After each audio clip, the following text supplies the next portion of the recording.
Hi all, welcome to SSC Malayali. അപ്പോൾ May 9 നമ്മുടെ SSCയുടെ official സൈറ്റിൽ വന്നൊരു നോട്ടീസാണിത്. അപ്പോൾ നമ്മളന്ന് വീഡിയോ ചെയ്യാത്ത എന്തുകൊണ്ടെന്ന് വെച്ചാൽ ഇന്ന് അതിൽ വലിയ ഡീറ്റെയിൽ ആയിട്ട് കാര്യങ്ങളൊന്നും പറഞ്ഞില്ല, ജസ്റ്റ് കുറച്ച് കാര്യങ്ങളൊന്ന് പറഞ്ഞു. അതെന്തൊക്കെയാണ് അതിൻ്റെ ഡീറ്റെയിൽസ് കാര്യങ്ങളും നമുക്കും അത്ര അറിയുന്ന കാര്യമൊന്നും ആയിരുന്നില്ല.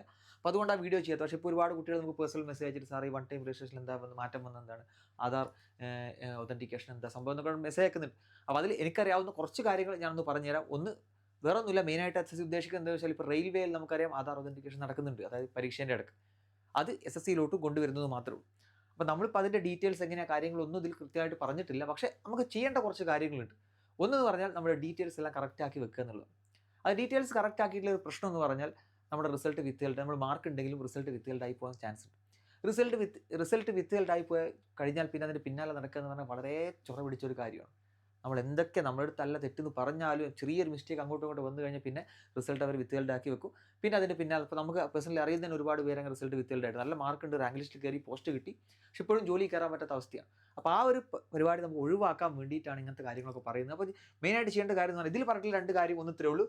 It is inform that one time registration will be Aadhaar enabled for 2025 examination cycle and onwards, that is from 2 June. അത് 2025 പരീക്ഷകൾക്കെല്ലാം ആധാർ എനേബിൾഡ് ഒതൻറ്റിക്കേഷൻ ഉണ്ടായിരിക്കും എന്നാണ്, ആധാർ എനേബിൾഡ് വെരിഫിക്കേഷൻ ആയിരിക്കും എന്നാണ് പറയുന്നത്. ജൂൺ 2 മുതൽ. അത് നമുക്കറിയാം ജൂൺ മാസങ്ങൾ നിരത്തി നോട്ടിഫിക്കേഷൻ വരികയാണ്.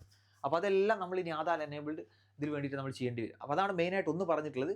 അതായത് പുതിയ വൺ ടൈം രജിസ്ട്രേഷൻ ചെയ്യുമ്പോൾ എല്ലാം ഇനി ആധാർ ഒതൻറ്റിക്കേഷൻ എന്തായാലും ചെയ്യേണ്ടി വരും. പിന്നെ അത് താഴെ പറഞ്ഞിട്ടുള്ള വേറൊരു കാര്യം എന്ന് പറഞ്ഞാൽ further with respect to annual examination calendar issued on 9th May 2025 it is inform that the option to edit existing one time registration form would be permitted only till 31st May.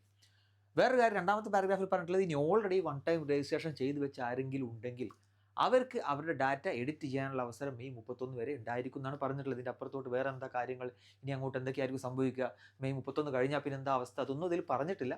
പക്ഷെ ഇപ്പോൾ പറഞ്ഞിട്ടുള്ളത് May 31 വരെ നമുക്ക് one time registration, അതായത് one time registration നമുക്ക് അതിൽ നമ്മൾ basic details എല്ലാം നമ്മൾ കൊടുക്കുന്നുണ്ട്. നമ്മുടെ പേര്, അഡ്രസ്സ്, അച്ഛൻ്റെ പേര്, അമ്മേൻ്റെ പേര്, ആധാർ കാർഡ് കാര്യങ്ങളൊക്കെ കൊടുത്തിട്ടുണ്ട്. എനിക്ക് തോന്നുന്നു ഇപ്പോൾ നമുക്ക് ആധാർ കാർഡ് ഇല്ലെങ്കിൽ കുഴപ്പമില്ല, ആധാർ കാർഡ് ഇല്ലെങ്കിൽ വേറെ ID പ്രൂഫ് ഒക്കെ വെച്ചിട്ട് നമുക്ക് രജിസ്റ്റർ ചെയ്യാനുള്ള ഓപ്ഷൻ ഉണ്ട്. പക്ഷേ ഇനി അങ്ങോട്ട് ഇപ്പോൾ ആധാർ കാർഡ് നിർബന്ധമാക്കും, അതൊക്കെ ആയിരിക്കും വരുന്നത് കേട്ടോ. അപ്പോൾ ആരെങ്കിലും ചെയ്തിട്ടുണ്ടെങ്കിൽ, അതായത് ഓൾറെഡി വൺ ടൈം രജിസ്ട്രേഷൻ കഴിഞ്ഞ പ്രാവശ്യം അപ്ലൈ ചെയ്തിട്ടുണ്ടെങ്കിൽ, പുതിയ വെബ്സൈറ്റിൽ ചെയ്തിട്ടുണ്ടെങ്കിൽ നിങ്ങൾ എന്ത് ചെയ്യണം, മെയ് 31 മുമ്പ് എന്തെങ്കിലും ഡാറ്റ നിങ്ങൾക്ക് തിരുത്താനുണ്ടെങ്കിൽ അത് വേഗം തിരുത്തി വെക്കുക. പേരോ അഡ്രസ്സോ എന്തെങ്കിലും ചെറിയ മിസ്റ്റേക്ക് കാര്യങ്ങളൊക്കെ ഉണ്ടെങ്കിൽ, ഉദാഹരണത്തിന് കഴിഞ്ഞ വർഷം OBC ചിലപ്പോൾ അറിയാതെ കൊടുത്തുപോയി, OBC എലിജിബിൾ അല്ലാത്ത ആളുകളുണ്ടെങ്കിൽ അവരൊക്കെ OBC സർട്ടിഫിക്കറ്റ് ഒന്നും ഇല്ല, OBC അല്ല എന്ന് പറഞ്ഞിട്ട് ഡാറ്റയൊക്കെ തിരുത്തി കൊടുക്കുക കേട്ടോ. കാരണം OBC അല്ല എന്ന് പറഞ്ഞിട്ട് OBC ചിലപ്പോൾ ചില ആളുകൾ OBC ആയിരിക്കും പക്ഷേ നോൺ ക്രീമിലെയർ ആയിരിക്കില്ല. അപ്പോൾ അങ്ങനത്തെ ആളുകൾ OBC കൊടുത്തു കഴിഞ്ഞാൽ അവർ ജസ്റ്റ് ലാസ്റ്റ് റിജക്റ്റ് ആയി പോകാൻ ചാൻസ് ഉണ്ട്. അപ്പോൾ അങ്ങനത്തെ ചെറിയ ചെറിയ മിസ്റ്റേക്കുകളൊക്കെ ഒഴിവാക്കുക കേട്ടോ. പിന്നെ മെയിനായിട്ട് വേറൊരു കാര്യം പറയാനുള്ളത്, ഇനി ആധാറിലെ നിങ്ങളുടെ ഡീറ്റെയിൽസ് എന്തെങ്കിലും മാറി കിടക്കുന്നുണ്ടെങ്കിൽ അത് നിങ്ങൾ അതും തിരുത്താൻ നോക്കുക മെയിനായിട്ടുള്ള കേട്ടോ. കാരണം ആധാർ ഇനി അങ്ങോട്ടുള്ള എല്ലാ പരീക്ഷയ്ക്കും നിർബന്ധമാക്കാൻ പോവാണ്. കാരണം ഇപ്പോൾ നമ്മൾ എന്ത് ചെയ്യും, ആധാറിലെ ഡീറ്റെയിൽസ് എന്തെങ്കിലും വ്യത്യാസം ഉണ്ടെങ്കിൽ നമ്മൾ വേറെ വല്ല ID പ്രൂഫ് എടുത്ത് പോവുകയാണ് ചെയ്യും. പക്ഷേ ഇങ്ങോട്ട് ആധാർ നിർബന്ധമാക്കി കഴിഞ്ഞാൽ നിങ്ങളുടെ ആധാറിലെ ഡീറ്റെയിൽസും ഇനി അങ്ങോട്ട് നിങ്ങൾ കൊണ്ടുപോകുന്ന 10ാം ക്ലാസ് മെട്രിക്കുലേഷൻ എല്ലാത്തിൻ്റെ ഡീറ്റെയിൽസും കറക്റ്റ് ആകേണ്ടി വരും. അപ്പോൾ എന്തെങ്കിലും ആധാറിൽ പ്രശ്നം ഉണ്ടെങ്കിൽ തൊട്ടടുത്തുള്ള ആധാർ എൻറോൾമെൻറ്റ് സെൻറ്ററിൽ പോയിട്ട് ജസ്റ്റ് അത് വലിയ ബുദ്ധിമുട്ടുള്ള വലിയ ഹെക്റ്റിക് ആയിട്ടുള്ള കാര്യം നല്ല സിമ്പിളായിട്ട് നമുക്ക് മാറ്റാവുന്നേ ഉള്ളൂ. അപ്പോൾ തൊട്ടടുത്തുള്ള ആധാർ എൻറോൾമെൻറ്റ് സെൻറ്ററിൽ പോയിട്ട് ആധാർ ഒന്ന് പുതുക്കുക. എന്നിട്ട് എന്ത് ചെയ്യുക, നിങ്ങൾ ഡീറ്റെയിൽസും കാര്യങ്ങളൊക്കെ ഒന്ന് പുതുക്കുക എന്ന് പറഞ്ഞാൽ അത്ര ബുദ്ധിമുട്ടുള്ള കാര്യമൊന്നുമില്ല. അപ്പോൾ ആ കാര്യങ്ങൾ നിങ്ങൾ ചെയ്യുക. പിന്നെ മെയിനായിട്ട് ചെയ്യേണ്ട ഒരു കാര്യം എന്ന് പറഞ്ഞാൽ നിങ്ങളുടെ ഫോൺ നമ്പർ, മെയിൽ ID, നിങ്ങളുടെ ആധാറുമായിട്ട് ലിങ്ക് ചെയ്തിട്ടുള്ള ഫോൺ നമ്പർ എന്നാൽ നിങ്ങളുടെ ഫോൺ നമ്പർ തന്നെ കൊടുക്കുക. കാരണം ഫർദർ ഇനി അങ്ങോട്ടുള്ള എല്ലാ കാര്യങ്ങളും, കാരണം ആ നമ്പർ തന്നെ ആയിരിക്കും SSC എടുക്കുന്നുണ്ടാവും അല്ലേ, കാരണം ആധാർ എനേബിൾഡ് വെരിഫിക്കേഷൻ ആണ്. അപ്പോൾ ആ മെയിൽ IDയും ആ ഒരു ഫോൺ നമ്പറും തന്നെ ആയിരിക്കും ഇനി SSCൻ്റെ ഫർദർ കമ്മ്യൂണിക്കേഷൻ വേണ്ടി യൂസ് ചെയ്യുക. അപ്പം നിങ്ങൾ അച്ഛൻ്റെയോ അമ്മൻ്റെയോ അല്ലെങ്കിൽ വേറെ ആരുടെയൊക്കെ നമ്പർ ആധാർ കൊടുത്തിട്ടുണ്ടെങ്കിൽ അത് മാറ്റി നിങ്ങളുടെ നമ്പർ കൊടുക്കാറ് നിങ്ങളുടെ മൊബൈലോട്ട് കമ്മ്യൂണിക്കേഷൻ കാര്യങ്ങളൊക്കെ വരാൻ വേണ്ടിയിട്ടാണ്. അപ്പോൾ ആ കാര്യങ്ങൾ ചെയ്യുക. പിന്നെ ചെറിയ ചെറിയ മിസ്റ്റേക്കുകളോ കാര്യങ്ങളോ എന്തെങ്കിലും ഉണ്ടെങ്കിൽ അതെല്ലാം തിരുത്തിയിട്ട് ഇപ്പം തന്നെ റെഡിയാക്കി വെക്കുക. കാരണം വെറുതെ റിസ്ക് എടുക്കേണ്ട, അതെന്തിനാ ചെയ്യേണ്ട ആവശ്യം, അത് പിന്നെ നോക്കിയാൽ പോരെ വിചാരിക്കേണ്ട.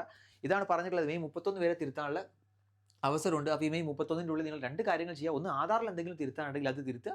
അത് തിരുത്തിയതിന് ശേഷം എന്ത് ചെയ്യുക, അത് വൺ ടൈം രജിസ്ട്രേഷനിലും തിരുത്തുക കേട്ടോ. അപ്പോൾ നിങ്ങൾക്ക് എന്തായാലും ജൂൺ 2 മുതൽ അങ്ങോട്ട് ഒരുപാട് എക്സാമുകൾ വിളിക്കുകയാണ്. ജൂൺ 2 മുതൽ 25 വരെ ഒരുപാട് CHGL, CHL, MTS, stenographer, selection post, അങ്ങനെ ഒരുപാടുണ്ട്. അപ്പോൾ ഇതിനെല്ലാം നിങ്ങൾക്ക് ഈ ഒരു വൺ ടൈം രജിസ്ട്രേഷൻ വെച്ചിട്ടായിരിക്കും പോവുക.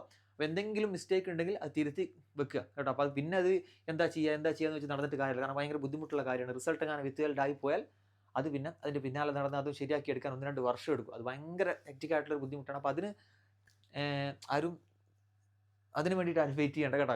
അപ്പോൾ എന്ത് ചെയ്യുക, എന്തെങ്കിലും നിങ്ങൾക്ക് എഡിറ്റ് ചെയ്യാനുണ്ടെങ്കിൽ ഇപ്പം തന്നെ എഡിറ്റ് ചെയ്ത് തീർക്കുക. രണ്ട് കാര്യങ്ങൾ, ആധാറും പിന്നെ അതുപോലെ തന്നെ വൺ ടൈം രജിസ്ട്രേഷനും മെയ് 31 എഡിറ്റ് ചെയ്ത് തീർക്കുക.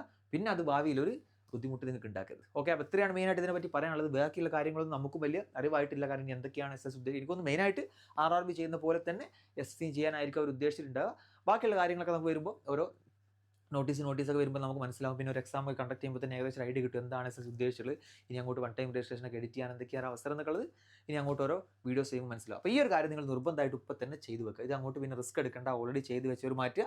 ഇനി അങ്ങോട്ട് ചെയ്യാനുള്ളവർ ഒരു ജൂൺ 2 വരെയൊക്കെ വെയിറ്റ് ചെയ്ത് നോക്കുക. അത് കഴിഞ്ഞിട്ട് എന്ത് ചെയ്താൽ മതി, വൺ ടൈം രജിസ്ട്രേഷൻ ചെയ്താൽ മതി കേട്ടോ. ഓക്കെ, അപ്പോൾ ഇത്രയാണ് ഈ ഒരു ഇതിനെ പറ്റി പറയാനുള്ളത്. Okay, thank you.